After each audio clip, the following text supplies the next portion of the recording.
عالم دین کے پاس نوجوان جا کے گزارش کرتا ہے کہ حضور میرے والدین موجود ہیں، بزرگ ہو چکے ہیں، بوڑھے ہو چکے ہیں، میں ان کی خدمت کر رہا ہوں، میں ان کی خدمت کر رہا ہوں، جو چیز مانگتے ہیں میں دے دیتا ہوں، پہنچا دیتا ہوں، میرے بس میں ہوتی ہے نہیں ہوتی میں مہیا کرتا ہوں، میں ان کی ساری ضرورتیں پوری کر رہا ہوں، میں ان کے سارے معاملات نمٹا رہا ہوں، لیکن میرے والدین ہیں کہ مجھ سے پھر بھی ناراض ہی رہتے ہیں، والدین پھر بھی راضی نہیں ہو رہے۔ تو اس عالم دین کا جملہ یہ تھا کہ بیٹا تم غلط کر رہے ہو، تم غلط کر رہے ہو، تمہارے والدین صحیح کر رہے ہیں۔ بچہ بڑا حیران، نوجوان،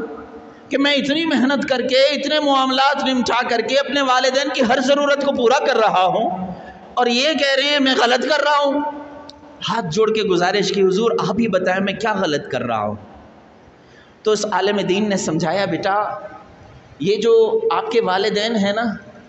جب آپ کی پیدائش ہونے لگی تھی نا تو آپ کے پیدا ہونے سے پہلے آپ کے والدین آپ کی ہر ضرورت کو پورا کر رہے تھے۔ آپ کے پیدا ہونے سے پہلے تیری ماں نے تیرے لیے جوڑے بنا کے رکھے تھے، تیرے پیدا ہونے سے پہلے تیرے باپ نے تیری ساری ضرورتوں کا خیال رکھا تھا۔ ابھی تو اس دنیا میں آیا نہیں تھا، تیرے لیے کھلونے تیرا باپ چن چن کے لایا تھا۔ تجھے تو پتہ بھی نہیں ہوتا تھا نا کہ اس موسم کا کون سا پھل چل رہا ہے،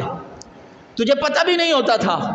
کہ آم کا موسم چل رہا ہے، کیلے کا موسم ہے، امرود کا موسم ہے، کس چیز کا موسم ہے۔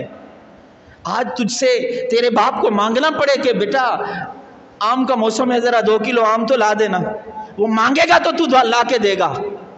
تو نہیں مانگتا تھا، وہ تجھے لا کے دیتا تھا، وہ تیری ساری ضرورتیں تیرے مانگے بغیر پوری کیا کرتا تھا، اور تو بڑا احسان کر رہا ہے کہ میں اپنے باپ کی ساری ضرورتوں کو پورا کر رہا ہوں، مگر تو ایسا کر رہا ہے کہ تو سے مانگنے پر تو مجبور کر رہا ہے نا، پہلے اس سے منگواتا ہے پھر اس کی ضرورت کو پورا کرتا ہے۔ اگر تجھے بار بننا ہے، اگر نیک بننا ہے تو ماں باپ کی ضرورت کو ان کے مانگے بغیر پورا کرنا شروع کر دے۔